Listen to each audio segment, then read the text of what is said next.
네. 방편품 오늘은 교재 58쪽부터 할 것 같습니다. 유마거사가 방편으로 몸에 질병이 있음을 나타내고 있는 부분이죠.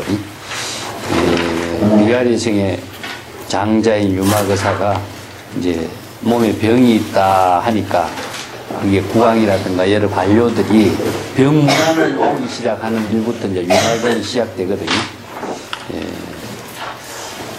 58쪽의 원문을 한번 같이 읽어볼까요? 밑에까지.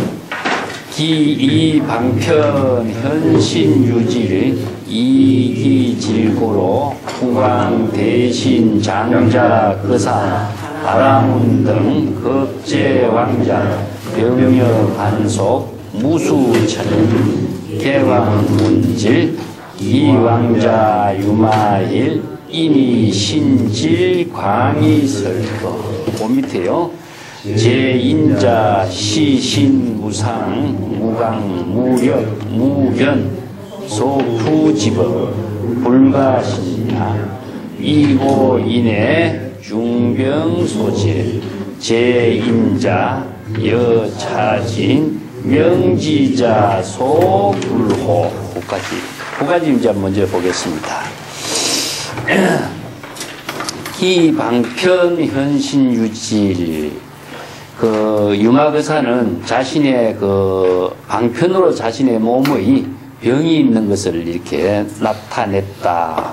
그래서 이제 방편이라고 하는 말이 이제 불교에서 독자적이죠. 방편의 지혜를 통해서 깨달음을 이룰 수 있는 법문이 이제 불교의 모든 경전 가르침이 이제 방편 법문인데, 유마거사가 많은 사람들에게 방편 법문을 설할 수 있는 인연을 자신이 몸에 병이 났다 하는 이야기를 이제 제시했죠. 그런데 실제로 이제 병이 났다라고 하는 것은 방편으로 제시한 것이다. 그런데 이 방편으로 제시한 유마거사의 병이 무엇인가가 이제 여기에 유마경의 주제가 되고 있습니다. 그러니까 여기에서 몸으로 몸에 병이 나타나고 있는 것을 방편으로 제시하고, 그 몸에 병이 있다라고 하는 그 방편을 제시한 까닭으로 그 구강이라든가 대신이나 장자, 이제 구강은 이제 그 통치자고, 대신은 구강을 모시는 있는 사람들이 관료들이고, 장자는 무엇이냐면은 지방에 우리나라 말로 하면 호족들입니다. 이게 한 지역의 큰 그 부호들이죠. 그 당시에도 그 상업이 발달됐던가 봐요. 그래서 이제 우리가 인도에서 많은 사람들이 그 실크로드를 통해서 그 상업을 했고, 그리고 그 사람들이 많은 그 종업원들을 거느리고, 그 지역의 성주, 우리나라 말로 하면 한 성주와 같은 그런 그 역할을 하고 있는 사람이 장자로 등장하고 있습니다. 여기에 지난번에 우리 본 것처럼 유마거사가 여기에서 생산업, 치생산업이라고 했으니까 상업을 했거나 농업을 했거나 하는 그 지역의 모든 경제 활동을 하는데도 많은 사람들과의 관계가 아주 좋은 관계를 통해서 서로가 좋은 그 경제 활동이 될 수 있도록 해서 사업을 잘한 그런 이야기 나거든요. 그때도 이런 상업을 하면서 경제적인 부를 이룬 사람들, 장자라고 그래요. 또 거사라고 하는 것은 재가인으로서 이제 불법을 수행하고 도를 이룬 경지, 이런 사람들이 거사. 여기서 유마거사가 장자인과 동시에 유마거사인데, 그 거사들 가운데서도 가장 존경받는 거사가 누구 있느냐? 유마거사였죠. 이 때문에 많은 거사들이 다 수행을 했지만은 그 가운데 이제 유마거사가 지혜가 뛰어나고 안목이 갖추어진 이 거사였다. 또 바라문이라는 것은 그 당시에 이제 종교 지도자들입니다. 사실은 이제 바라문족이 최고의 그 귀족들이었고, 또 그 다음에 왕족이었는데, 종교 지도자가 그 지역에 항상 최고의 그 통치자들보다도 더 신분이 높은 사람들이 종교 지도자였죠. 그래서 바라문들. 그 제왕자, 유마거사를 법문을 듣기 위해서 많은 왕자들이 이렇게 참여한 것처럼, 그 조만한 소왕국이 많이 있기 때문에 많은 왕자들도 있었고, 그것을 모든 왕자의 복수로 표현하고 있죠. 그 다음에 병역, 환속, 그와 더불어서 관청에 소속되어 있는 여러 많은 사람들.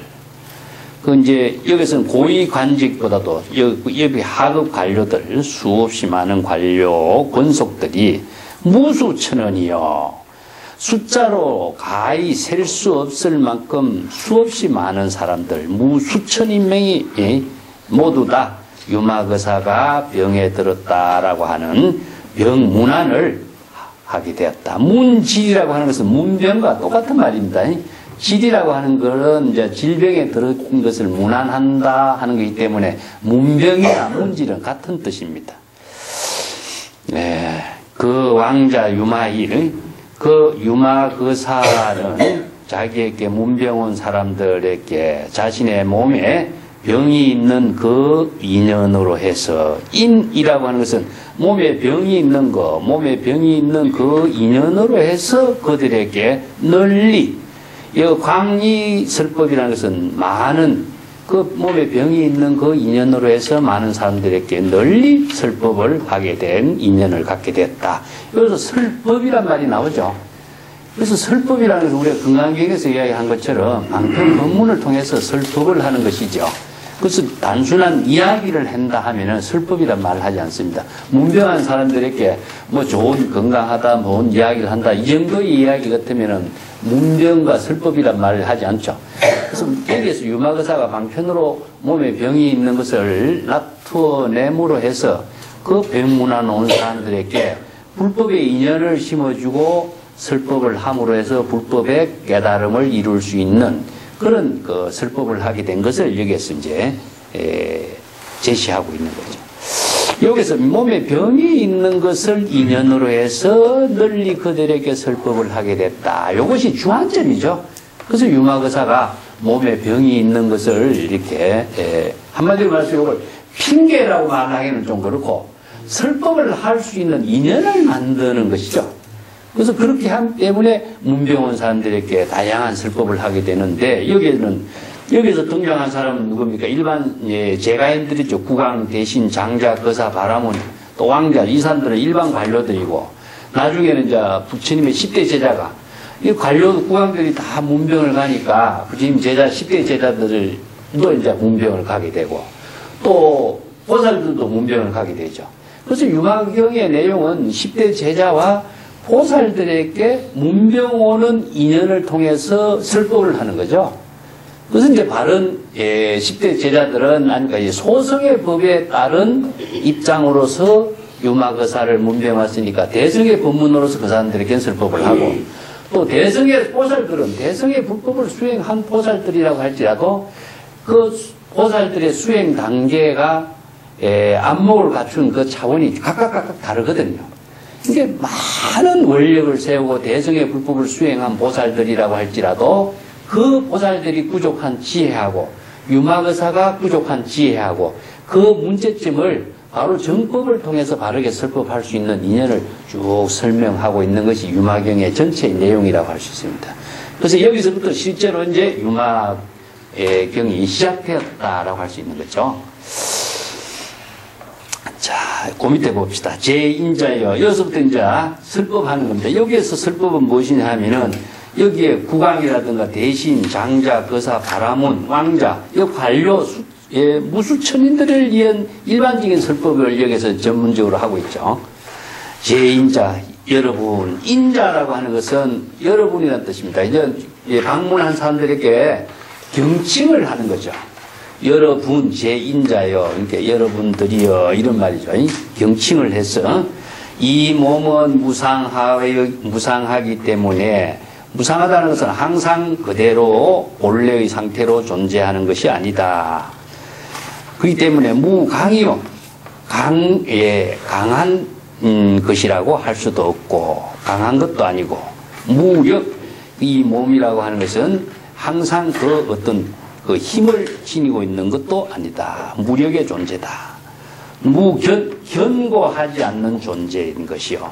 속후지법이다. 그래서 속이라고 하는 것은 시절 인연에 따라서, 시간의 흐름에 따라서 항상 변화되기 때문에 속이란 말을 씁니다. 이게 잠시라도 그런 상태가 있는 건 아니죠. 잠시라도 변화된 상태로서 이루어지고 있기 때문에 이것을 시간적으로, 속이라고 하는 말은 시간적으로 이야기하고 있습니다. 그래서 무상이라고 하는 것은 시간적인 관계를 말합니다. 사이라고 하는 것은 시간적인 인과관계를 말하고 있습니다. 사실은요. 그래서 인연이라고 하는 것 자체가 사실은 무상의 모든 본질이거든요. 그래서 인연법이라고 하는 것은 시간적인 관계 속에서 이루어지고 있는 변화 속으로 이루어지는 거거든요. 그래서 시간적인 인과관계의 변화 속에서 이루어지고 있는 그 모든 존재의 생명 활동을 무상이라고 하는데, 인연이라고 하는 것은 서로의 관계가 형성되지만 그것이 시간적으로 변화되는 거죠. 그래서 역시적인 인과관계란 이런 말을 씁니다. 그래서 불교의 모든 인연법은 시간적인 변화 속에서 이루어지는 생명활동이다. 그래서 불교에서는 시간론적인 가치관에 초점을 두고 있어요. 그래서 이제 사막의 종교는 뭡니까? 공간론적인 그 인식 철학이라고 한다면 불교의 모든 철학 체계는 시간론적 인식 철학입니다. 그래서 시간의 문제를 가장 잘 제시하고 있는 그 한마디가 무상이란 말입니다. 무상. 그냥 무상이 아니라 변화되면서 잠시라도 그 상태로서 이루어지지 않는 것이거든요. 그래서 무상을 두 가지로 크게 이야기하거든요. 하나는 무엇이냐면은 염려무상이란 말씀입니다. 염려무상.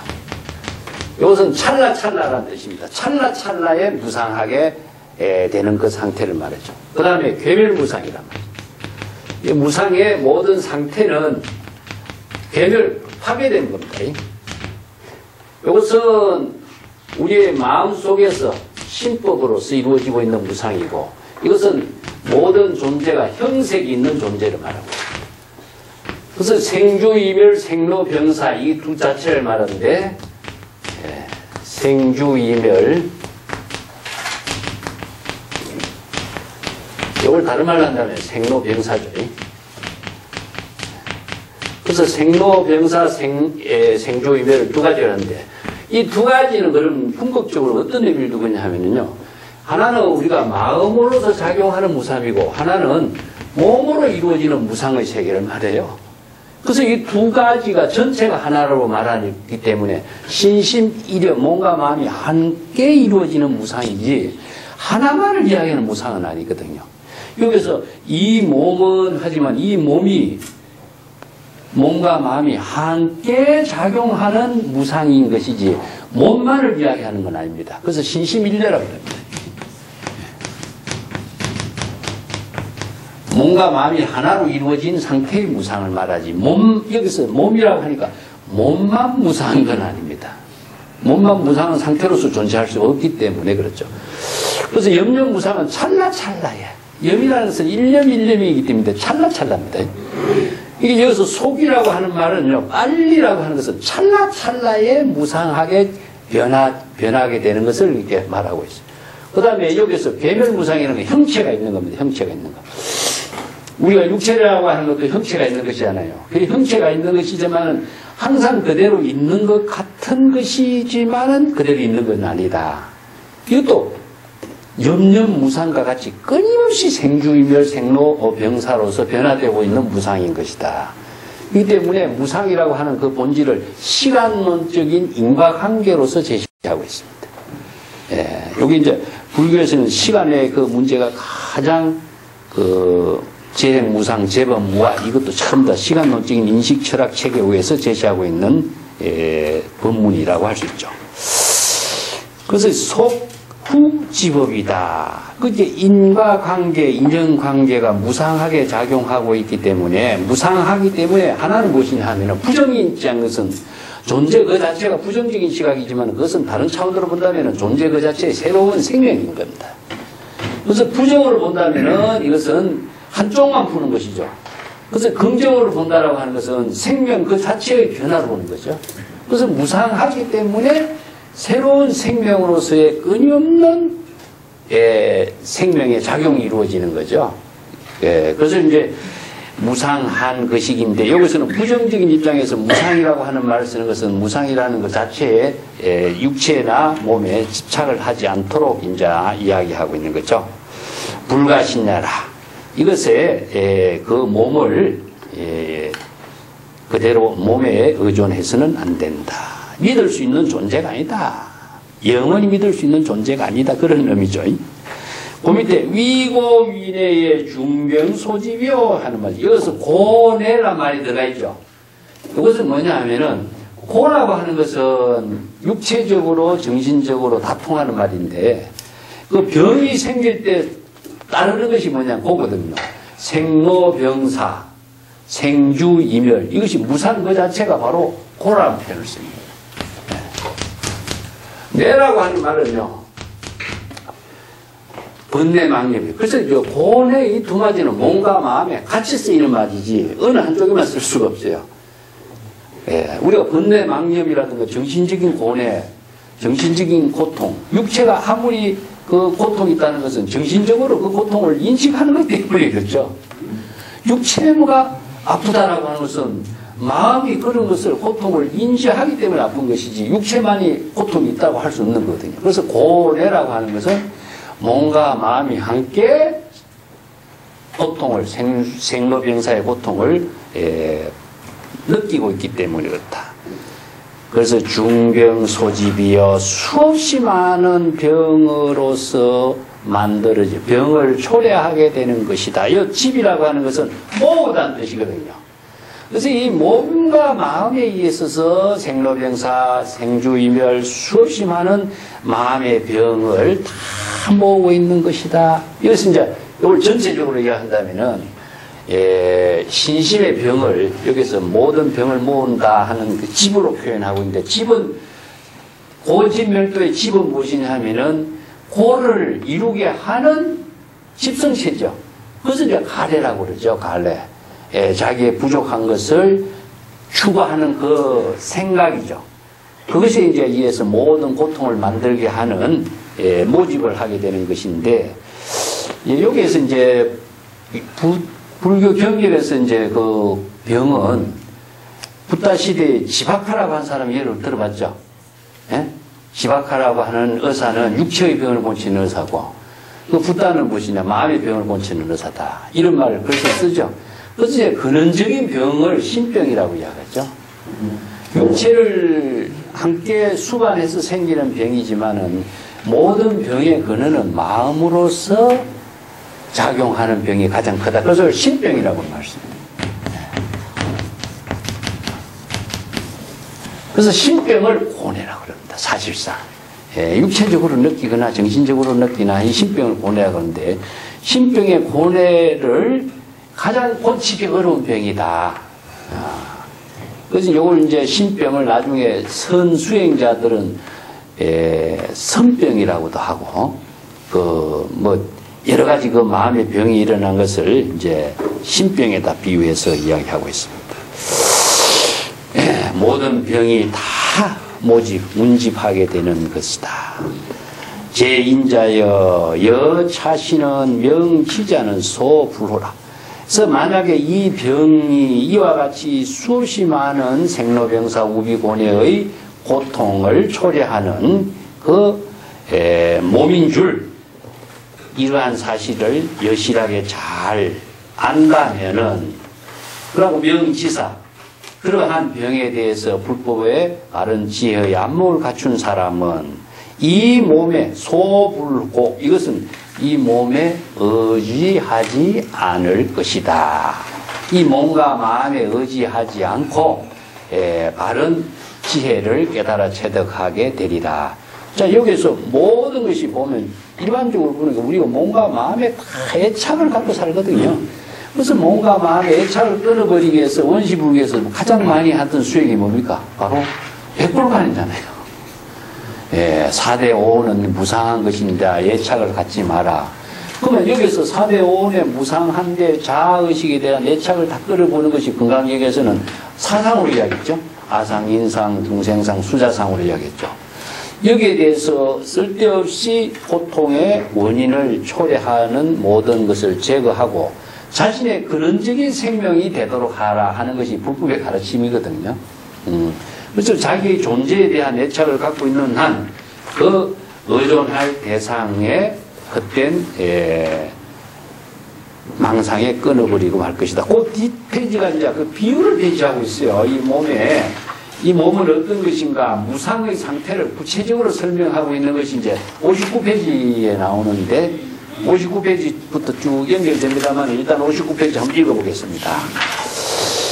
시신은 여치마여 불가 찰마고 시신은 여포요 부덕구리요 시신은 여염이요 종가래생이요 시신은 여파초 중무유견이요 시신은 여한 종전복이요 시신은 여몽이야 이 험왕견이요 시신은 여영이요 종어변현이요 시신은 여향 속제인연이요 시신은 여분이요 수유변멸이라 시신은 여전이니 염려부주로다. 그까지 보겠습니다. 자, 여기에서 몸이라고 했지만 이 단순한 육체의 몸만 이야기하는 거 아닙니다. 이 몸과 마음이 하나 된 몸이에요. 그래서 신심일여의 몸입니다. 그 다른 이제 모든 종교는 몸과 마음을 나누어요. 예, 몸은 없어지지만은 마음은 없어지지 않는다. 그래서 몸은 무상하지만은 마음은 무상하지 않는다고 보는 거거든요.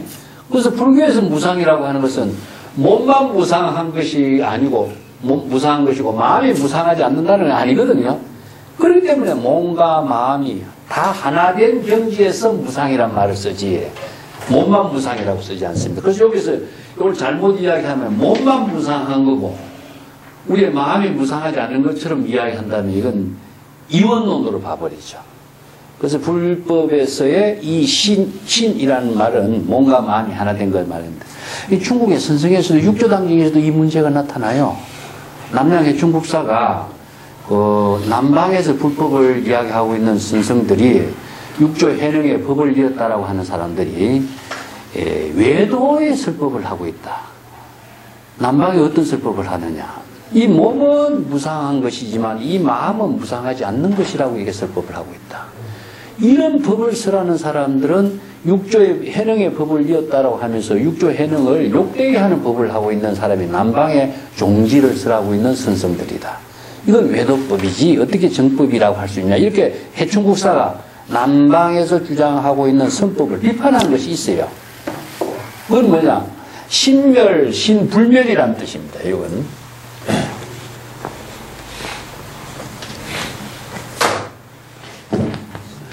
신멸, 신불멸.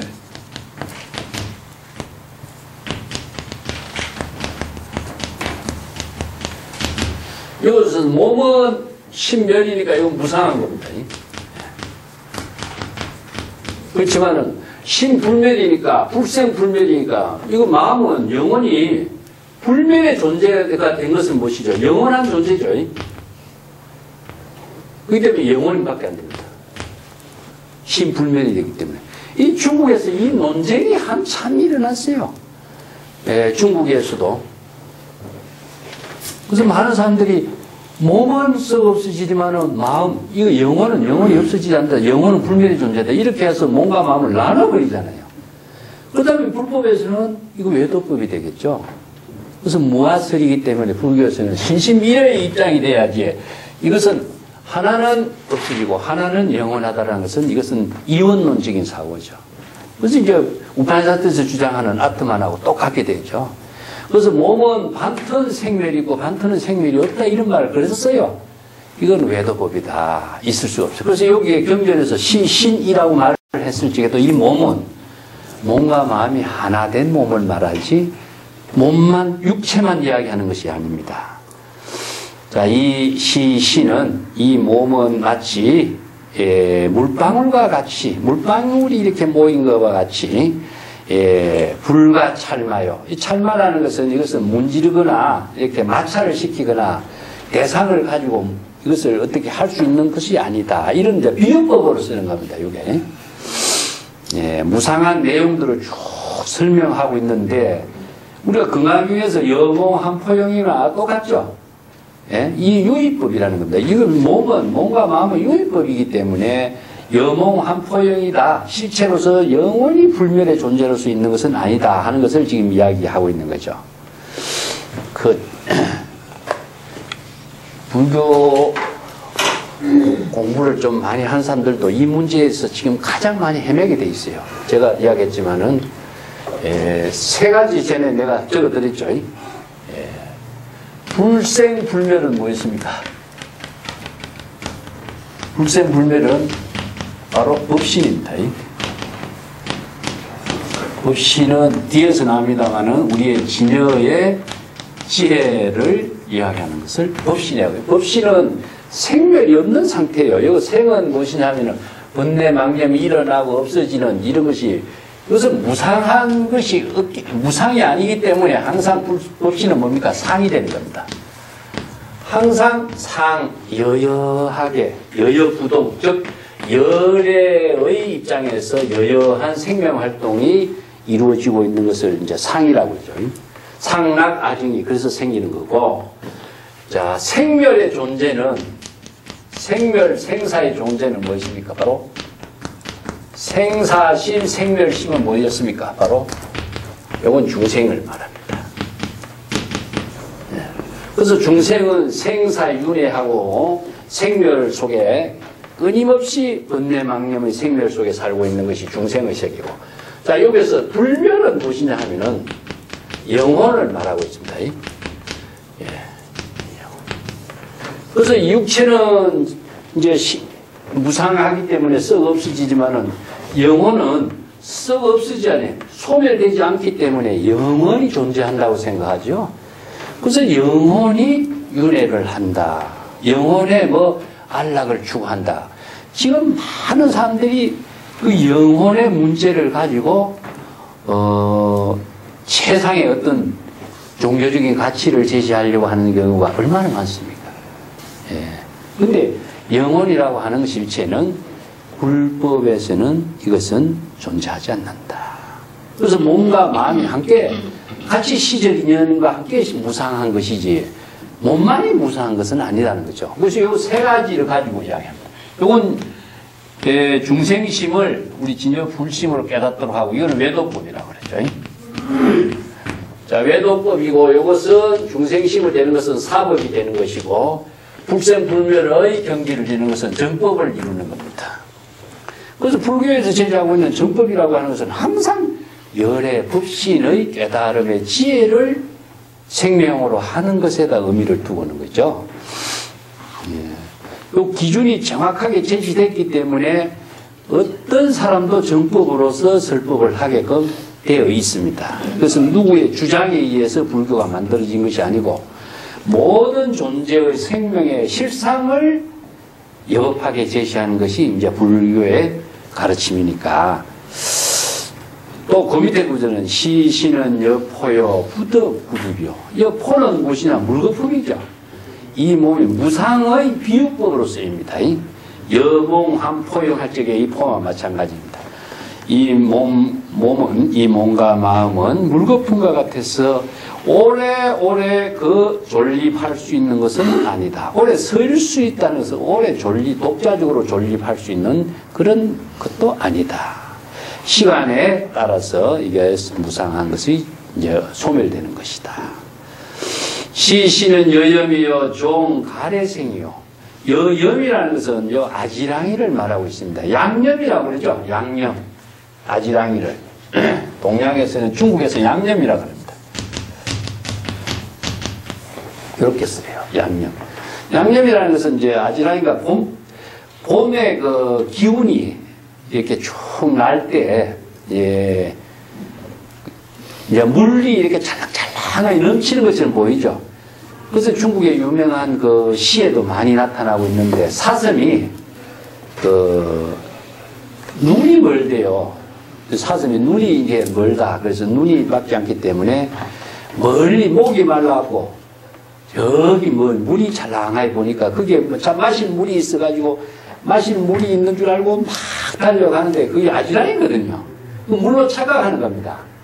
그래서 아무리 달려가도 물은 없고 물만 찰랑찰랑하게 보이거든요. 그래서 어리석은 사슴이, 눈먼 사슴이 양념을, 아지랑이를 물로 착각하고 있다. 요게 이제 비유가 이제 바로 진실을 바로 보지 못하는 것을 이렇게 이제 양념에다 비유하고 있습니다. 이 몸은 아지랑이와 같아서 갈생이요. 갈애라고 하는 것은 목마른 사람이 목이 말라서 물을 구하는 것을 갈애라고 했습니다. 그래서 이제 번뇌의 모든 고통이 생기게 된 것을 고진멸도에서 집은 무엇이냐면 가래라 그래요. 가래는 무엇이냐, 목이 마른다. 그렇게 애욕에 목이 마르다. 이것은 자기가 구하려고 하는데 목이 말라서 다 구하지 못한 것을 비유하는 거죠. 그래서 이제 생로병사의 사고에다가 구부득고라든가 뭐 애별이고라든가 원정해고라든가 이런 말 쓰죠. 자기가 구하고 싶은 것을 다 만족스럽게 구하지 못하는 것이 무엇이, 목마른 사람이 물을 구하는 것과 같다. 그래서 갈애란 말을 씁니다. 그래서 여기에 양념은 아지랑에다가 몸에 비유했고, 목마른 사슴이 물을 구하려고 하는 것처럼 중생이 자아의식을 가지고 자기가 망념을 일으켜서 구하려고 하는 것을 다 구하려고 하는데 구하지 못하는 것과 같다. 이런 비유법을 쓰죠. 시시는요 파초요 중무유견이요. 파초는 무엇이냐 하면은 바나나 이거 열리는 걸 파초라 그러죠. 풀. 이게 그 바나나를 보면은 잎으로만 이렇게 줄기가 돼 있지 않습니까? 그래서 양파를 까면은 뭐 그 안에 그 신지가 없는 것처럼 이제 바나나도 그런데 내가 올라오면서 보니까 바나나가 이렇게 있는데 바나나가 쭉 그래서 이건 익지를 않아요. 항상 새파란 거예요. 이거 언제 이거야 이거 따먹지. 그래서 나중에는 그걸 잘라가지고 비닐에다가 한 밑을 싸놓으라 그러더라고요. 그래 놓으니까 이제 노랗게 이제 익대요. 줄기에서 나와가지고 나옵니다. 파초와 같다. 파초 그림이 참 중국에서부터 많이 그려졌어요. 우리나라도 파초 그림이 많은데 열대성 식물이기 때문에 좀 제주도는 있죠. 일정이 제주도는 있는데 본토에는 없어요. 쏙이 없기 때문에 견고한 신지가 없는 것과 마찬가지다. 시신은 여한이여 종전독이나 이 몸은 하나와 같이 실체가 있는 것이 아니겠고 전도 망상을 쫓아서 일어나고 있는 것과 같다. 이 전도라고 하는 것은 뒤집어진 생각이니까 전도 몽상과 같은 말이죠. 진실을 바로 알지 못하고 착각하는 거죠.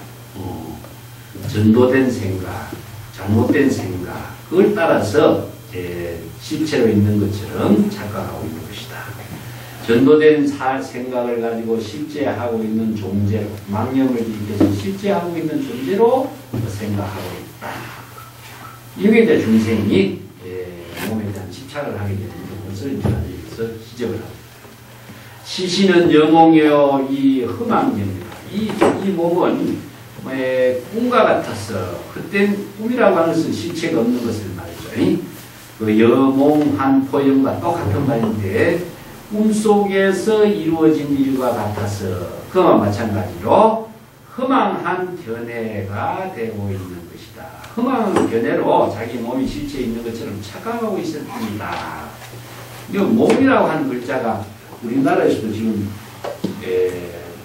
참선수행을 할 적에 몽중이래라는 말 들어봤죠? 그 몽중이래라고 하는 몽중사인데 이건 정말 참 상식 밖의 이야기죠. 몽중이래라고 하는 말이 없어요. 몽중에서 무슨 이래가 됩니까? 이래라고 하는 것은 우리 진여법신의 지혜작용인데 이것은 꿈이라고 하는 것은 환상 속에 있는 것이고 무의식 속에 나타나고 있는 것인데 무의식 속에서 자기의 의지라든가 지혜라든가 깨달음의 작용이라고 하는 거하고 전혀 관계없는 일인데 거기에서 어떻게 이래가 이루어져요?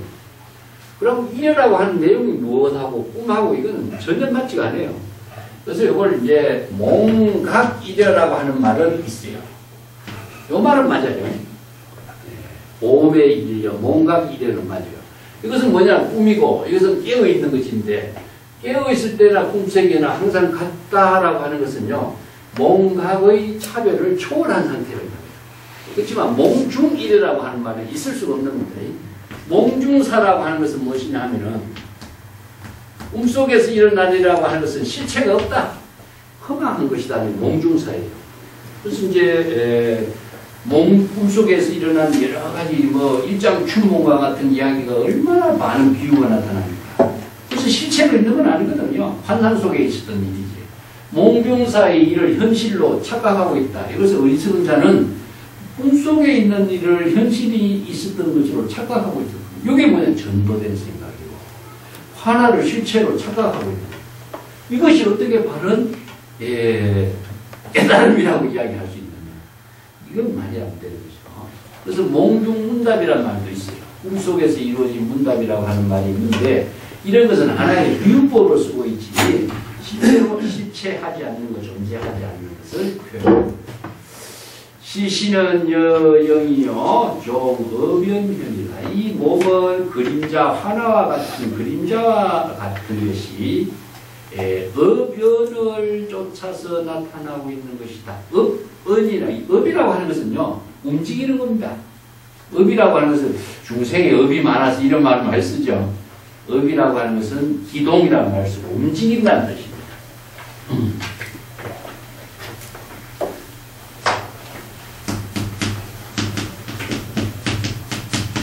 이걸 이제 심기라든가 기동이라든가 이런 말을 써요.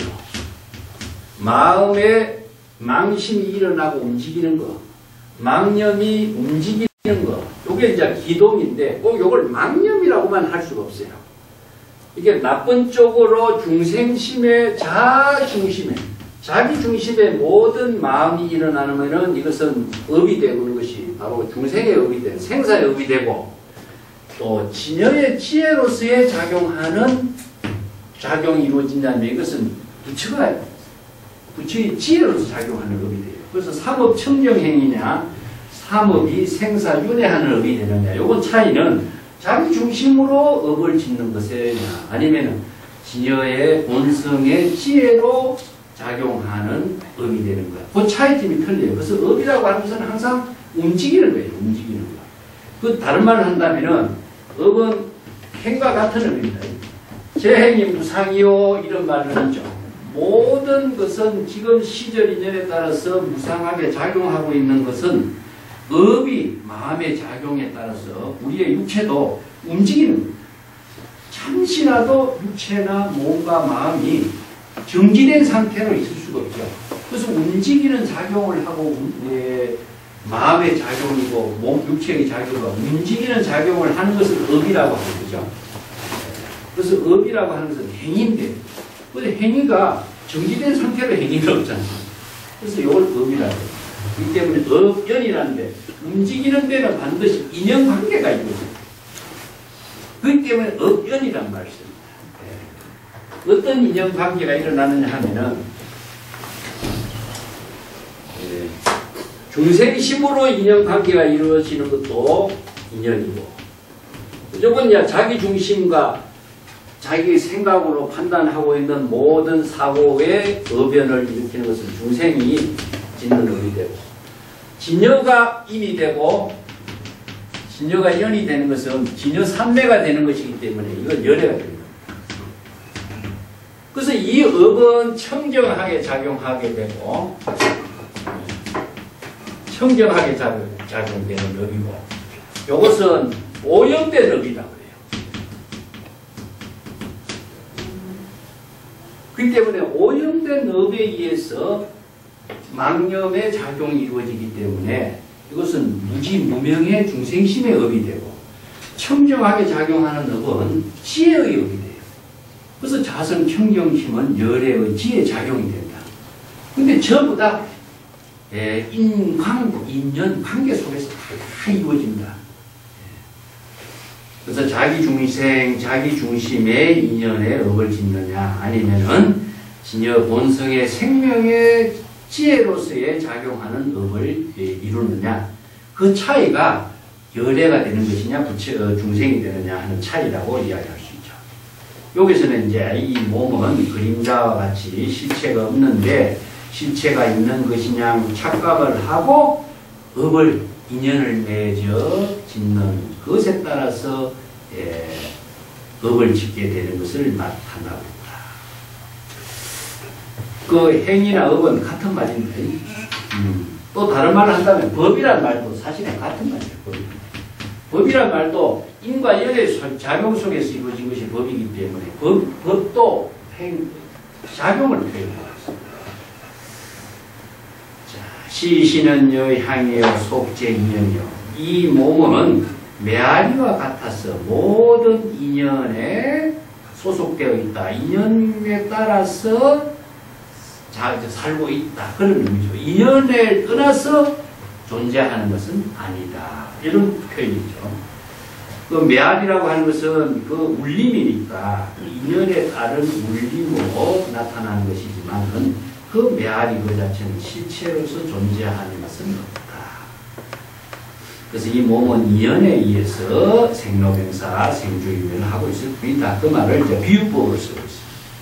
시시는 여분이요 수유변멸이다. 부분이라고 하는 것은 뜬구름이죠. 뜬구름도 실체가 없는 것이니까 이 몸은 뜬구름과 같아서 수유, 찰나찰나에 변하고 소멸되는 것이다. 변멸을 다른 말로 한다면 무상을 변멸이라고 해요. 변하다라고 하는 것은 그대로의 정지 상태로 존재하지 않는 것이고 멸이라고 하는 것은 소멸하고 있는 거예요. 그래서 끊임없이 변화되고 소멸되는 상태. 이것은 이제 뜬구름이 바람에 따라서 변화되고 소멸되는 것에 이제 비유했습니다. 시시는 여전이여 염념부조이다. 이 몸은 전기와 같아서 염념 찰나찰나에 잠시도 머무르는 법이 없는 것이다. 그래서 생주유멸 생로병사가 전부 다 찰나찰나에 변화되고 소멸되는 것을 말하고 있는 것이죠. 전기라고 하는 것은 우리가 건강기에도 비교법 나왔죠. 전기라는 것은 찰나찰나에 이제 전기분이 이렇게 번쩍번쩍하는 것을 보는데 여기서는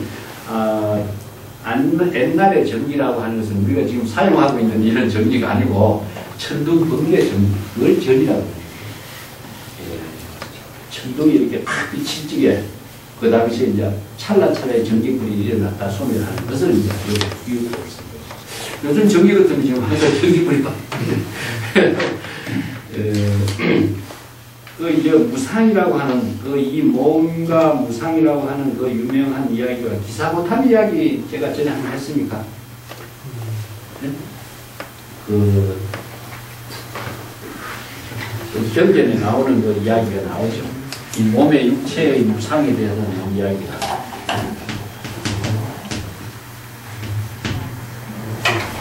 기사고탐이라고 하는 여인이 이제 이게 수단이파드가 등장하는데 자기 아들이 죽은데 아들을 살리려고 하는 이야기예요. 그러니까 많은 의사를 찾아가도 자기 아들을 살리려고 하니까 의사들은 죽은 아들을 못 살린다고 다 그러죠. 그렇지만 이제 자기 아들을 살리려고 하는 그 애착 때문에 다른 것이 귀에 들어오지 않는 거죠. 가장 사람이 죽는다라고 하는 일반적인 진실, 그거는 상식적으로 알고 있는데도 그 상식을 초월해서 하는 행동의 하나의 비유법이죠. 그래서 자기 아들 살리려고 하는 그 마음이 부친 계신다 하니까 부친 찾아가서 우리 아들 살려달라 그러니까 그 방편법문을 어떻게 했냐면은 사람이 죽지 않는 집에 가서 겨자씨를 얻어오라 그 마을에 가서 사람이 죽지 않는 집을 찾아다니면서 그 집에 가서 겨자씨를 얻어오라. 그러니까 그 죽지 않는 집을 찾아다니지만은 오늘 죽지 않는 집이 없지 않습니까? 뭐 아버지가 죽구나 할아버지가 죽구나 다 누구나 다 죽죠. 다니면서 자기가 확인하는 것이 뭡니까? 자기가 그러한 사실을 직접 이제 본인이 자각하게 하고 체험하게 하는 이런 거죠. 왜냐하면 아무리 말로써 아들을 살리겠다는 애착에 빠져있기 때문에 바른 말을 아무리 해도 그것이 받아들이지 않는 거죠. 그렇기 때문에 받아들이지 않는 입장보다도 본인이 확인해서 그러한 진실을 다시 한번 재확인할 수 있도록, 자각할 수 있도록 불평본문을 제시하니까. 그러니까 가장 보편적으로 상식적인 그 내용을 자기가 확인함으로 해서 자신이 자각하게 되는 거죠. 예, 그래서 이제 나중에 뭐 출가해서 비구니가 된 이야기가 나옵니다. 그 사람이 죽는다라고 한 사실은 남이 죽을 적에는 뭐, 그런가 보다 하지만은 자기의 그 혈연이 죽게 되면은 그 죽는다는 것이 수용이 안 되는 것과 마찬가지죠. 그래서 눈으로 봐도 보이지 않고 들어도 들리지 않는다라고 하는 것은 다른 생각에 꽉 차 있으면 그것이 가장 상식적인 것도 이제 수용이 안 되는 그런 이야기를 제시하고 있습니다.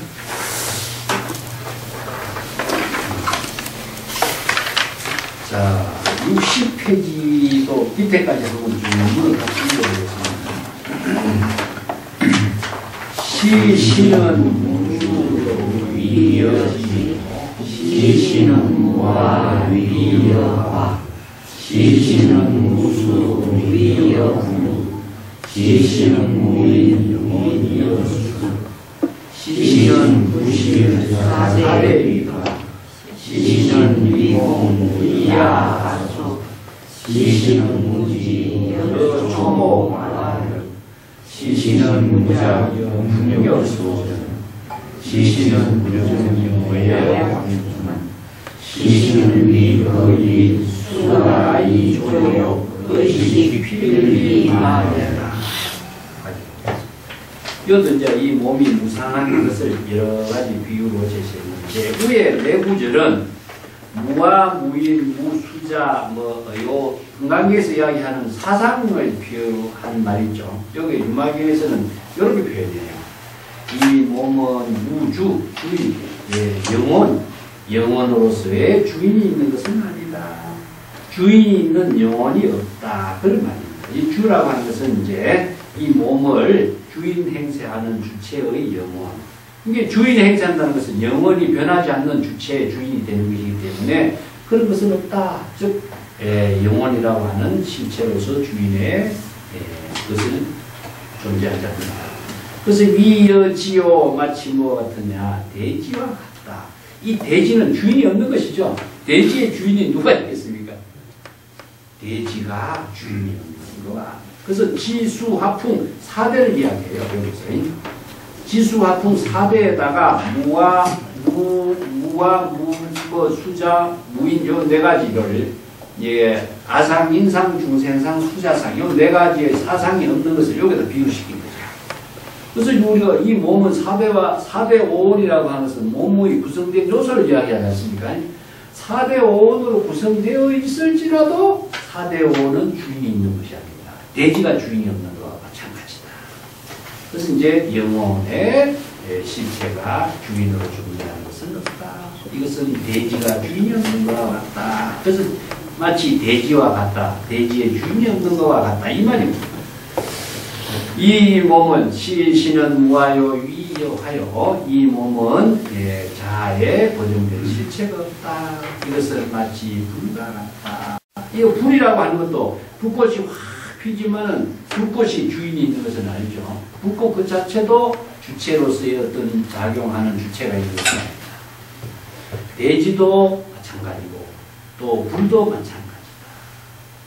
시신은 무수요 위여 풍이다. 이 몸은 영혼으로서 존재하는 어떤 수명이 있는 것도 아니다. 수명이 독자적인 수명으로서의 어떤 실체가 존재하는 것도 아니다. 수자도 마치 뭐와 같으냐. 이것은 바람과 같은 것입니다.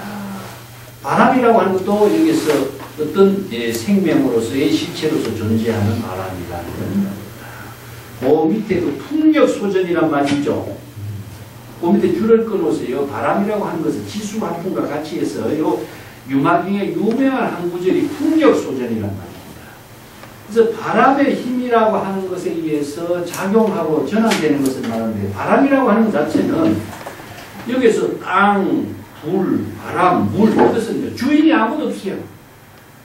그런데 이 모든 존재는 지수화풍으로 이루어졌다 하는 것은 4대 원소를 이야기하고 있거든요. 이게 참 세미나게 하는 그 통찰력이라고 할 수 있는데, 우리 몸도 지수화풍으로 이루어져 있고, 4대 온도 지수화풍으로 이루어져 있고, 인체의 모든 존재도 지수화풍으로 4대 원소에 의해서 존재하고 이루어진다는 사실을 이야기하고 있는 거거든요. 그래서 바람과 같다. 바람이라고 하는 것은 움직이는 작용이 있는 것이지만은 바람의 주인이 없는 것이다. 바람에 어떤 실체가 있는 것도 아니고 바람에 어떤 둥체나 모양이 있는 것도 아니다. 여기서 땅이나 불이나 바람이나 물이라고 하는 것도 고정된 형태가 있는 것도 아니고 주체로서 작용하는 어떤 실체가 있는 것도 아니고 주인이 있는 것도 아니고, 그렇지만은 지수화풍이라고 하는 것은요, 모든 존재가 존재하게 하는 원소이다. 그래서 이 몸은 물이요, 이 엿이요, 이 물과 같다. 그래서 물이라고 하는 것 자체가 생명수의 입장인데, 무인이라고 하는 것은, 인은 무엇이냐면요, 자기의 주관적인 자아를 인이라고 합니다. 이게 밑에 뭐 시인, 무인, 이여수, 고길래 줄을 좀 달아놨죠. 요건 좀 어려운 이야기이기 때문에 푸드카라라고 하는 말인데, 푸드카라는 말은요, 중생으로서의 존재하는 자아가 없다, 이런 말이거든요. 이걸 이제 네 가지로 아상, 인상, 두세상, 수자상을 네 가지로 나누어 놨지만은, 주체는 무엇이냐 하면은 자신의 영혼적인 실체를 말합니다. 자아의 영혼적인 주인으로서의 실체로서의 존재라고 하는 건 없다.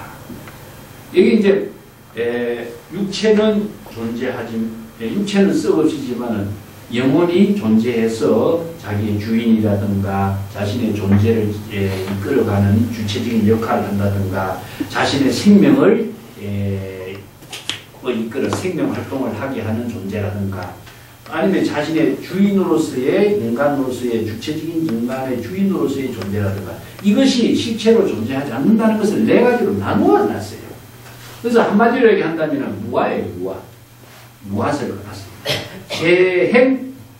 재행 무상이라고 하는 것이 육체라고 하는데, 육체를 뭔가 하면 재법 무아가 요 네 가지로 나누는 거죠.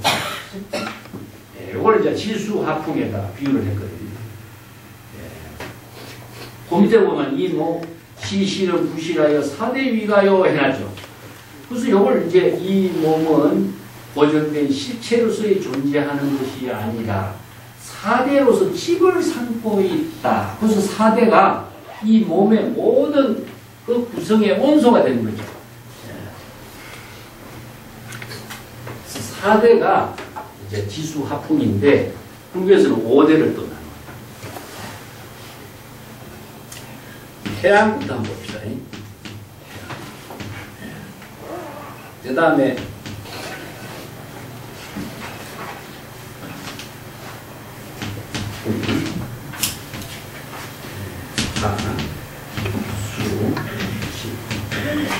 지수, 화풍, 태양, 이렇게 해서 5대를. 자, 요걸 이제 자연계로서 요걸 전체로 이런 것은 뭡니까?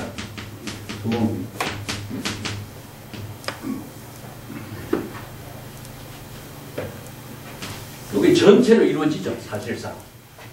우주의 어떤 존재론적인 모든 존재가 존재할 수 있는 생명의 환경이라고 하는 이야기예요. 지수화. 인간의 신체적인 입장은 나중에 설명할지라도, 자, 여기서 우리가 이 전체적인 것을 법계라고 합니다. 모든 존재가 태양을 중심으로 해서 생명활동하지 않습니까? 태양이 없다면은 모든 존재가 생명활동할 수가 없어요. 여기 기준은 무엇이냐 하면, 자, 이 짝에는 무엇이냐면은 여법하게 생명활동하는 겁니다. 자연으로서 아니면은 본래의 자체적인 생명활동을 하는 것을 우리가 법계라고 해요. 이게 하나의 문제될 게 없거든요. 이것은 무엇이냐? 각자가 자기 시절 인연에 자기 본분사에 생명활동하고 있어요. 이 세계를 우리가 법계라고 해요. 그런데 태양이 누굴 위해서 생명활동 안 하잖아요. 자기 자신의 생명활동하는 거죠. 누구 때문, 누구를 위해서 빛을 비추는 거예요. 태양에 빛이 없으면요, 모든 생명이 생명활동 못하잖아요. 그래서 태양에 빛이 있기 때문에 모든 존재가 생명활동을 여법하게 하는 거예요. 자, 여기서 자성이 청정하게 여법하게 생명활동하고 있는 세계를 우리가 법계라고, 이게 바로 부처의 세계라고 합니다. 불경계라고 합니다. 그래서 부처의 깨달음의 세계는 모든 존재가 각기 자기 본분으로서 여법하게 청정하게 시제인연에 따른 생명활동하는 세계를 법계라고 합니다. 자, 여기서 다른 측면을 한번 봅시다. 이게 물이 오염이 됐거나 땅이 오염이 됐거나 이것은 무엇이냐, 오염된 세계라고 보자. 바람이 오염되는 수는 무엇이냐 하면은 바람 그 자체는 오염이 없는데 오염된 곳을 스쳐 지나가면 어떻습니까? 바람이 많은 것을 오염시켜버리죠. 이 전체를 오염시키니까 여기에서 오염된 지역은 무엇이냐, 생명활동이 불가능합니다. 불이 너무나 뜨겁다 하면 생명활동 불가능하죠. 또 너무 추운 곳에 어떻습니까? 생명활동 안 됩니다. 여기서 이제 물이라고 하는 것도, 물도 만약에 오염이 됐다면 어떻습니까? 모든 존재가 생명활동이 불가능하잖아요. 그래서 이 오염된 세계는 무엇이에요? 이것도 중생의 세계. 그래서 중생의 세계는 여법하지 못하기 때문에 생명활동을 할 수 없는 세계예요. 그래서 불교에서 본다면 이것은 하나는 사바세계입니다. 사바세계는 오타각세라고 이런 말을 쓰거든요. 오탁의 세계다. 원내탁, 중생탁, 생명탁, 명탁, 이렇게 5가지로 오염되어 있기 때문에 이것을 바로 중생의 화택의 세계다. 불타는 집의 세계다. 이렇게 비유하거든요. 그래서 중생의 세계에서 부처의 세계로 간다라고 하는 것은요, 바로 오염된 세계에서 청정의 세계로 가는 것 똑같아요. 예. 내가 자주 이야기했지만 이것을 중생의 망념의 수평의 세계라고 한다면 본래의 청정한 자기의 지불의 세계, 사대를 집으로 삼는 지불의 세계 되도록 하는 겁니다. 그래서 본래의 상태로 되도록 하는 것을 우리가 이야기하고 있는데, 그래서 이제 그거는 무엇이냐? 이 모든 존재가 태양을 중심으로 해서 생명 활동할 수 있는 공간을 다 포용하고 있죠. 그래서 이제 마음을 흑원과 같이 한다 하는 것을, 이 태양을 중심으로 해서 지도 화풍의 모든 세계가 우리가 불교에서는 이것을 생명의 근원적인 세계 환경이다. 우리들이 몸과 마음으로서 생명 활동이 이루어지고 있는 세계로 이것을 사대로 표현해요. 다르게 한번 설명해 볼게요.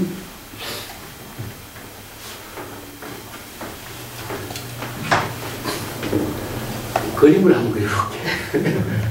예.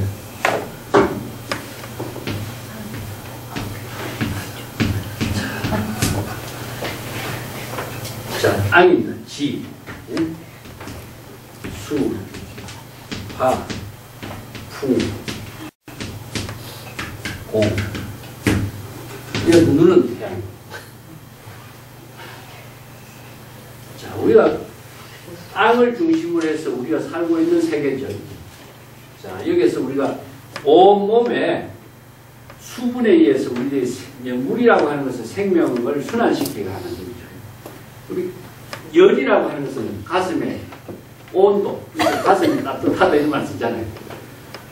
이게 너무 더워도 안 되고 너무 추워도 우리는 살 수가 없죠. 그 추운데 못 살고 우선 온도라고 하는 것은 생명이 잘 좋아하게 살 수 있도록 하는 거죠. 바람이라는 것은 우리가 호흡을 하는 거예요. 호흡을 하는 거예요. 풍력 소전이다 이런 말 쓰죠. 제가 아까 줄 끊었죠. 모든 존재가 바람에 의해서 성장하는 거예요. 바람의 작용이 없으면 성장이 안 되는 거죠. 만물이 모든 생명 활동하는 것은 바람의 작용에 의해서 흔들리는 작용, 호흡을 하는 작용이, 우리 인간에서의 호흡은 무엇이냐? 바람의 작용입니다. 호흡. 그래서 호흡을 기력이라고 하는데, 호흡을 통해서 우리의 모든 신체적인 작용을 어떻게 합니까? 물의 흐름이라든가 온도의 흐름이라든가 기력의 흐름이라든가 변하죠. 우리의 눈을 바르는데 태양에다 비유하는 것인데 우리의 머리가 다 비어있다. 그래서 이거 5대라고 해요. 지수합풍 5대. 그래서 탑을 만들 적에 이 탑을 5대를 중심으로서 탑을 만드는 거예요. 그래서 몸과 마음이 청정하게 이루어지고 있는, 조화있게 청정하게 이루어진 것을 이렇게 비유하는 거죠.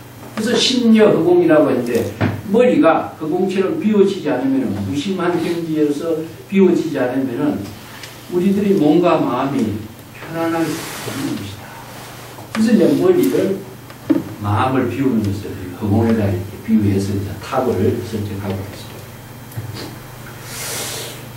여기서 이제 태양을 중심으로 해서 이루어지는 지수화풍의 모든 생명의 그 세계를 4대로 이렇게 표현하는 것이고, 이런 의미를 가지고 있습니다. 자, 이 몸은 4대로서 집을 쌓는다. 지수화풍 4대를 통해서 자신의 모든, 집이라는 것은 자신의 삶을 살 수 있는 생활 그 공간을 만듭니다. 그래서 이 몸이 없으면은 우리들이 자신의 본분사의 삶을 할 수 없는 것을 집으로 표현하고, 이제 숲의 종교의 특징이 집이라고 하는 거죠. 집이라고 하는 것은 안신인명의 그 삶을 이룰 수 있는 것이 그 집으로 표현합니다. 시신은 미공이요 이야 아소다. 이 몸은 흑공과 같아. 자아의 실체가 일체 개공의 경지이기 때문에 뭐 흑공이 되냐? 자아의식의 아와 의식의 대상 경지의 아소를 다 여인 경지다. 이게 일체 개공을 이렇게 비유했죠. 이 공, 일체 개공의 경지를 이룬 상태에서 생명활동하고 있는데, 그것은 자아의식과 의식의 대상 경계를 다 비운 일체 개공의 경지에서 주어진 세계다. 시신은 무지여 여 초목가. 그래서 무지라고 하는 것은 의식의 대상으로 분별하는 작용이 없다, 이런 뜻입니다. 자기 중심으로 자기 생각으로 인식하고 판단하고 분별하는 지견해해, 지혜가 없이 마치 초목과 기와 조각과 같이 무심하게 작용합니다. 여기서 이제 초목가락이란 말이 이제 열반경 쪽에 오면은요, 무정설법이라고 합니다. 무정설법. 무안입이 설심이 뭐 이렇게 반야신경에도 이야기했지만, 자기의 주관적인 그 분별 작용이 다 소멸된 경지를 무정이 설법하는 세계다.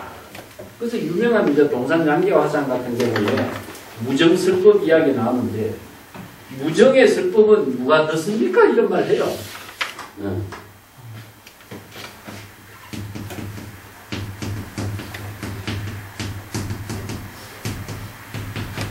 그래서 초목이라든가 기와조각이라든가 이런 것을 전부 다 무정으로 본 거죠. 무심의 상태로 본 겁니다. 그것은 무정이라고 하는 것은 자기 중심의 감정의 모든 것이 없는 상태니까요. 다른 말로 하면 무심이라는 말과 같은 뜻이죠. 그래서 무정이 설법한다. 유명한 것이 이제 소동파의 그 노래지 않습니까? 개성변시 황장설. 이제 저는 제가 드렸죠.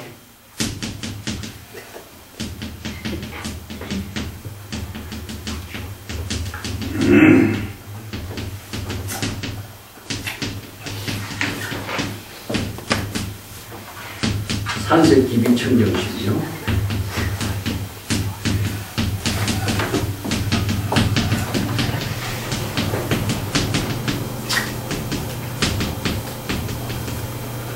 그 소동파가 그 공림상총선사를 찾아가서 밤에 설법을 듣고 나서 읊은 자기의 오도송에 계속 개울물 흐르는 소리가 광장설, 이 부처님의 그 설법을 광장설상이라고 합니다. 설법을 하는 것을.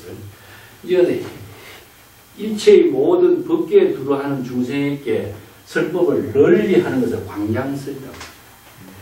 설법하는 것을 광장. 개울물 흐르는 것은 무정의 설법입니다. 무정의 설법이 개울물 흐르는 것이 무정의 설법인 것이죠. 이게 산에 비춰진 모든 산의 형체나 모습의 색깔, 빛깔, 요 색이라고 하는 것은요, 모양도 있지만은 빛도 있습니다. 빛. 태양의 빛을 받아서 나타나는 그 색깔, 요거 빛하고 형체, 형색하고 요걸 전부 다 색이라고 하는 거예요. 산의 모습은 색깔도 있고 형체가 두 가지가 함께 나타나잖아요. 그래서 이걸 색이란 말 쓰는 거예요. 물바람 말 그런 의미. 산의 모든 모습은 바로 청정법신이 아닌 것이 어디 있느냐? 바로 청정법신의 설법이다. 이게 바로 무정설법인데 무정설법은 누가 듣느냐? 무정이 듣는다. 이게 무심의 설법은 무심한 사람이 들을 수가 있지. 무심한 경지에 아닌 사람은 무심설법을 들을 수가 없다. 이 말과 마찬가지죠.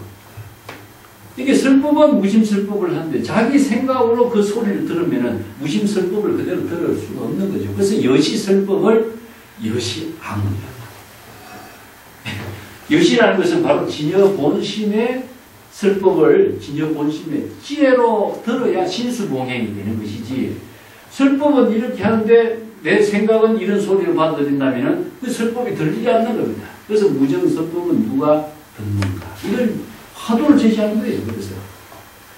그래서 경전에는 여시아문이라고 하는 말이나 여시설법이나 똑같은 말입니다. 이걸 이제 다르게 선생들은 열방의 그들을 토대해가지고 이런 법입니다. 그래서 자의식과 의식에 대한 경지가 다 초월 여인 경지가 바로 공예세계요. 자신의 사량 분별에 감정의 지혜가 직연해가 다 없는 상태가 무지요. 그것이 바로 초목이라든가 기와조각과 같이 바로 무심의 경지인 것이요. 그만 시신은 무작이요 풍요수. 이것은 자기라는 것은 조작하는 자기의 주관적인 생각으로 조작하고 자기를 하고 자기성이 없기 때문에 풍력소전이요 바람의 힘에 의해서 전향되는 것이다. 움직인다라고 하는 것은요 전향되는 겁니다. 그래서 전이라고 하는 것은 무상의 상태를 하나의 표현을 하는데 끊임없이 변화되게 하고 생명이 전개되도록 하는 힘을 전이라고 해요. 그래서 풍력에 의해 가지고 전향되는 것이다. 풍력소전이라는 말이 참 재미난 말입니다. 그 중국의 그 유명한 강간제한 선사가 부채질을 해요. 부채질을 여름에 더우니까. 그 바람은 일체의 모든 곳에 바람이 없는 곳이 없는데 그 굳이 부채질을 왜 합니까? 이런 이야기합니다. 네?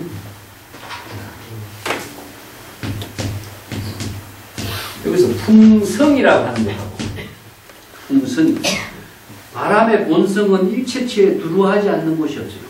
그래서 우리가 진여의 본성이 일체치에 두루하는 것이나 바람의 본성이나 예를 들어서 수성이나 마찬가지입니다.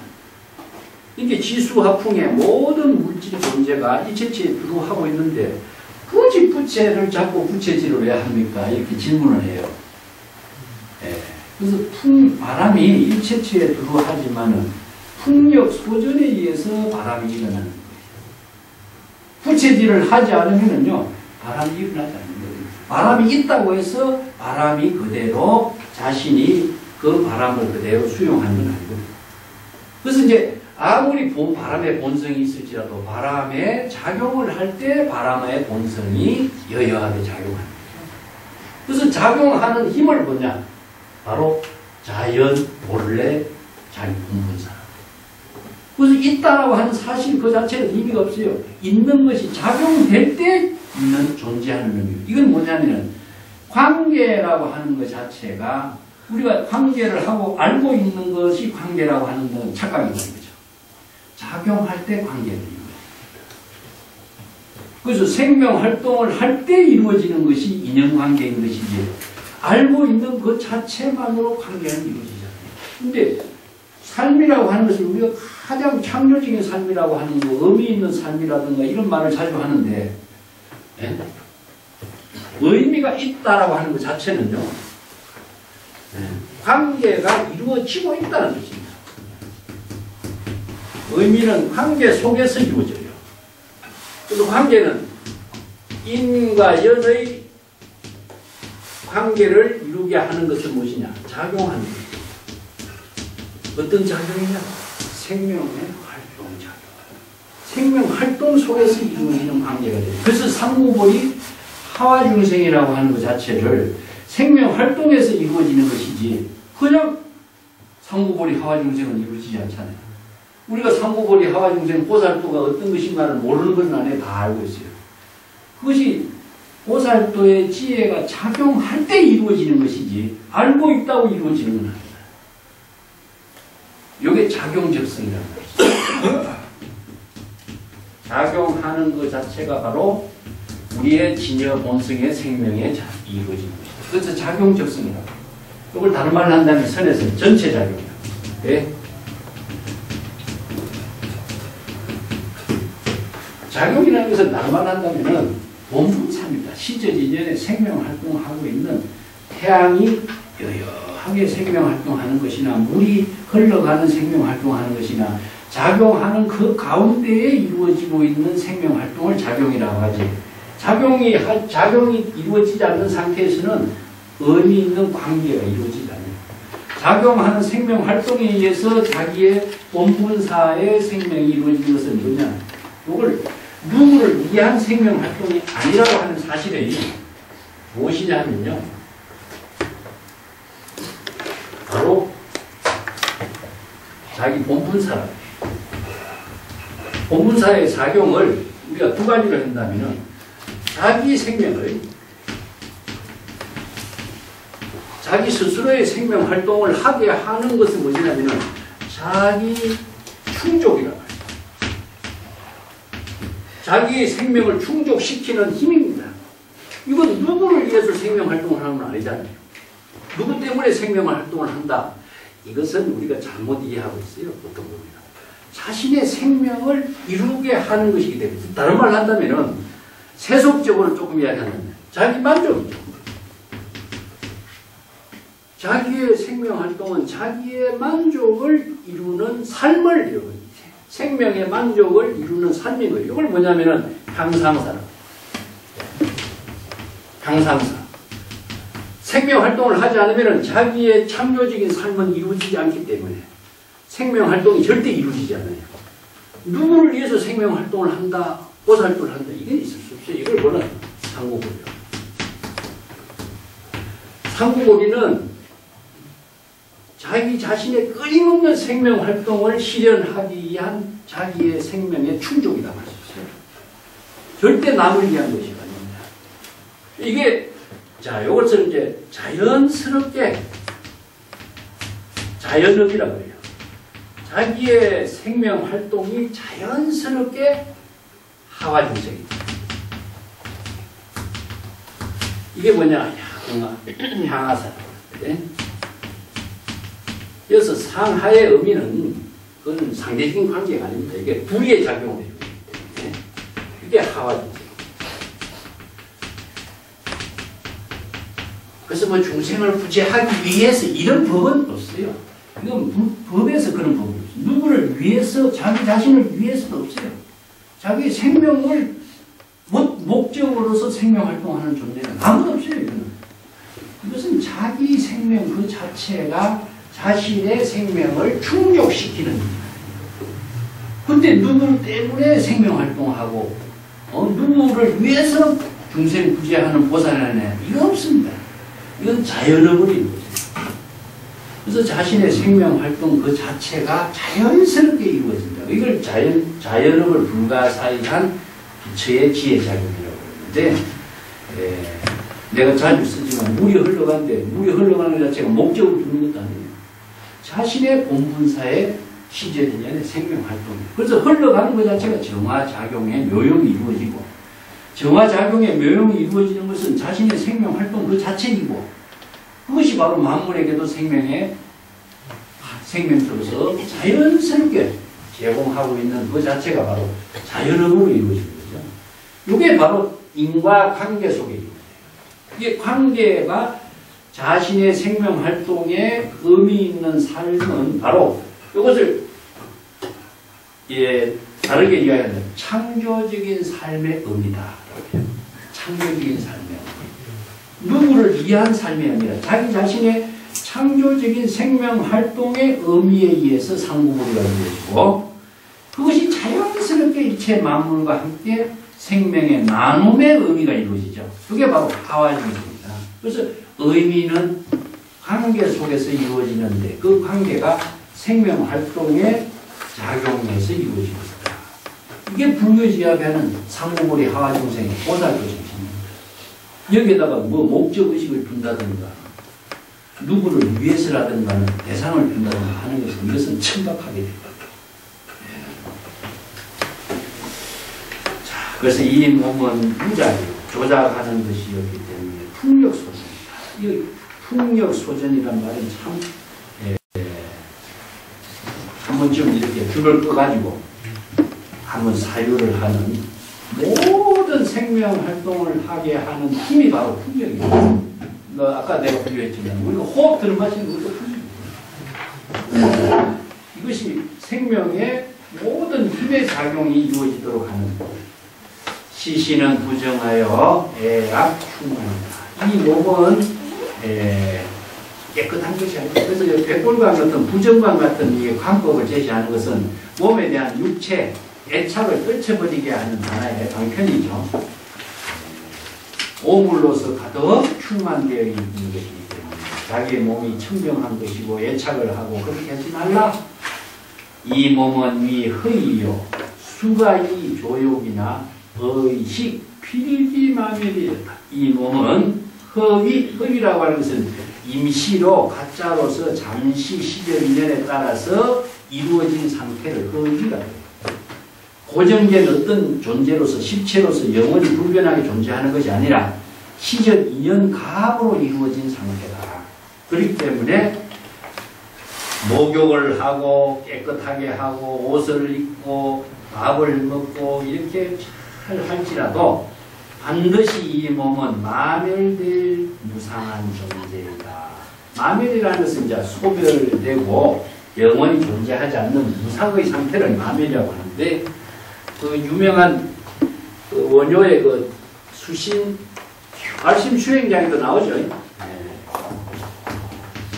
입가매양하여도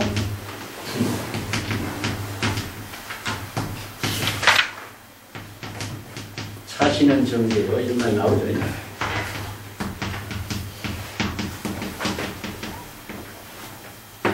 차교수하여도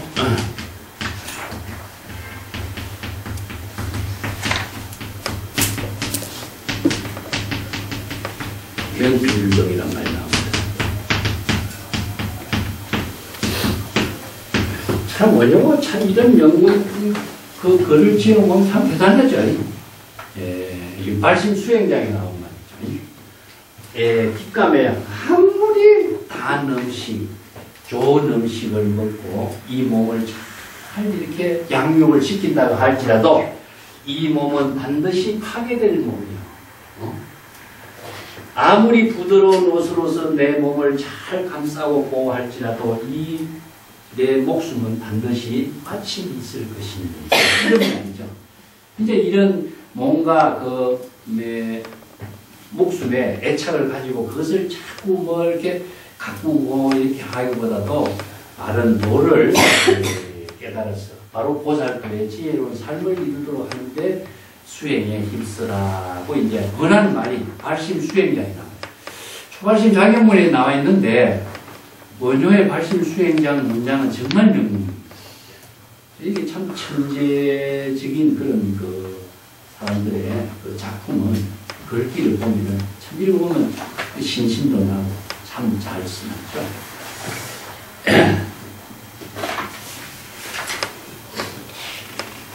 그 61쪽에 오늘 방송을 좀 다 마치려고 했더니 이겼네.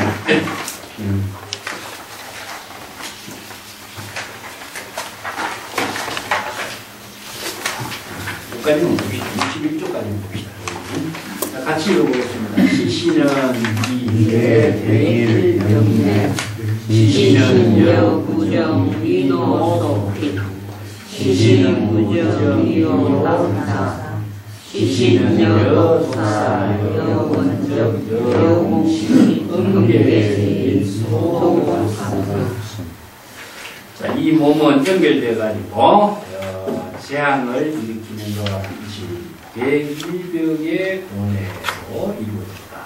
그래서 101병의 고뇌라고 해서 4대가 각각 병이 100가지가 있다. 그래서 101 지수화풍에 병이 100가지가 있다. 그래서 404병이라고 이제 이렇게 경전의 밑에 나오고 내가 61페이지고 밑에 줄을 달아놨죠. 불의 경에 사람의 몸에는 4가지 병이 있다. 이게 지수화풍에 의한 병이다. 지수화풍의 병이라고 하는 것은 아까도 이야기했지만은 여겁하게 작용하지 못할 때 생기는 것이 지수화풍의 병이에요. 그래서 우리가 풍병 이런 말 쓰죠. 이게 몸이 4대가 몸과 마음이 여겁하게 생명활동을 할 때는 병이 없는데 여겁하게 작용하지 못하고 오염이 될 때 생기는 것이 뭐냐 병입니다. 물이 오염돼도 병, 뭐 몸에 열이 많아도 병, 이제 이게 바람이 이렇게 찬 바람이 들어도 병. 이게 뭐냐 여겁하지 못해서 생기는 조화를 깼을 때 생기는 것이 이제 4대의 병인데 이게 100가지가 생긴다. 그래서 404병이란 말이에요. 그래서 지수화풍 하나에 100가지 병리가 있다. 이렇게 이제 병을 분류를 하고 있습니다. 이 몸은 부정여 위 노소패 이 몸은 언덕에 있는 마른 우물과 같아서 늙은 몸을 움직일 수 없고 죽을 날을 핍박하게 되게 되는 것이다. 이 부정이라고 하는데 뒤에다가 줄을 달아놨습니다. 이게 안수정등이라는 비유 있죠. 네? 안수정등과 비유 뒤에 한번 보십시오. 62페이지 주유마인경의 구마라집에 대해서 여기 부정에 대해서 이런 이제 주석을 달아놨는데 그 밑에 부분하고 요 위에 부분하고 2가지 비유가 있어요. 위에 부분 한번 읽어볼게요. 부정은 폐허의 언덕에 있는 마른 우물이다. 옛날 어떤 사람이 왕에게 죄를 짓고 도망을 가자 왕은 미친 코끼리를 풀어서 그를 비쫓게 했다. 그 사람은 두려워서 마른 우물 속에 뛰어들어 반쪽 우물에 내려가니까 썩은 풀이 있어 손으로 그 풀을 잡고 아래를 보니 악용이 위를 향해서 독을 투하고 있었고 옆에는 5마리 독사가 해체를 하고 있었다. 근데 2마리 쥐가 풀을 갉아먹고 있어서 풀을 곧 끊어지려고 하고 있고 큰 코끼리는 위에서 그를 잡으려고 하고 있고 그를 밑에 놓고 공포가 극심한 가운데 위에 있는 나무에서 꿀이 한 방울씩 떨어지는 거예요. 그 달콤한 꿀맛에 탐착해서 두려움과 공포를 잠시 잊고 있다. 이런 비유예요.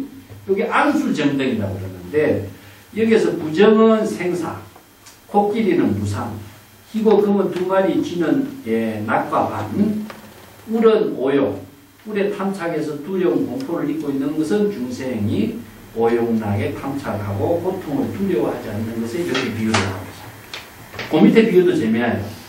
옛날에 어떤 사람이 죄를 지었는데 왕은 몰래 그를 죽이려고 하나의 상자에다가 4마리 독사를 넣고 이제 잘 보호해라고 지시를 했어요. 그래서 5명의 원적이 칼을 들고 그를 감시를 하고 있는데 어떤 선지식이 그에게 도망가라고 합니다. 그는 그 도망을 가서 텅 빈 마을에 머물려고 했는데 그때 어떤 선지식이 이곳은 악적들이 있어서 여기에 머물면은 악적들이 와서 해치기 때문에 신명을 보존하고 재물도 잃어버릴 것이 속히 떠나라 했습니다. 그는 선지식의 말대로 곧 마을을 떠나 다시 큰 강물을 만나고 뗏목을 만들어서 강을 건너 편안하게 되었다. 이런 비유인데 여기에서 왕은 마구니, 상자는 몸, 4마리 뱀은 4대, 오원적은 오음, 이제 색수상 형식입니다. 빈 마을은 6일, 이제 육건 육식이죠.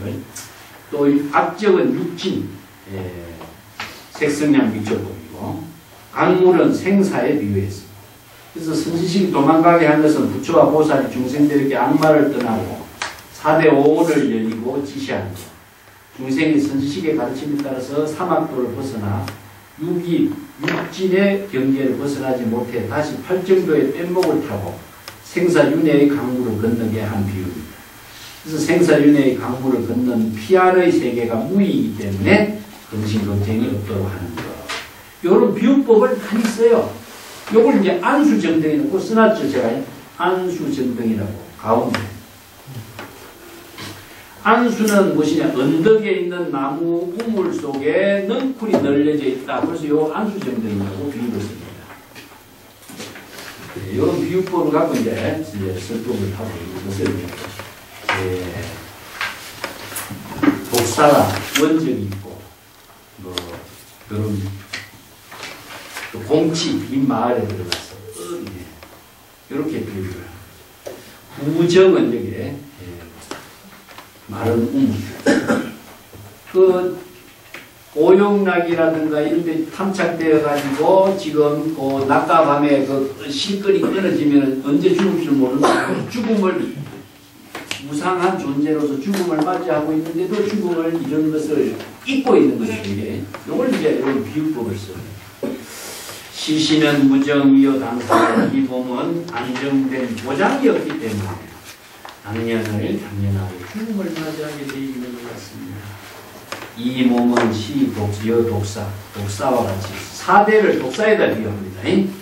원적과 같아서 원적은 육적과 같죠. 육건 육진으로서 아니면 설신이 색성형이 육진의 대상 경계에 탐착해서 자신을 잃어버리게 하는 여공치라고 하는 것은 빈 마을 유교의 세계죠.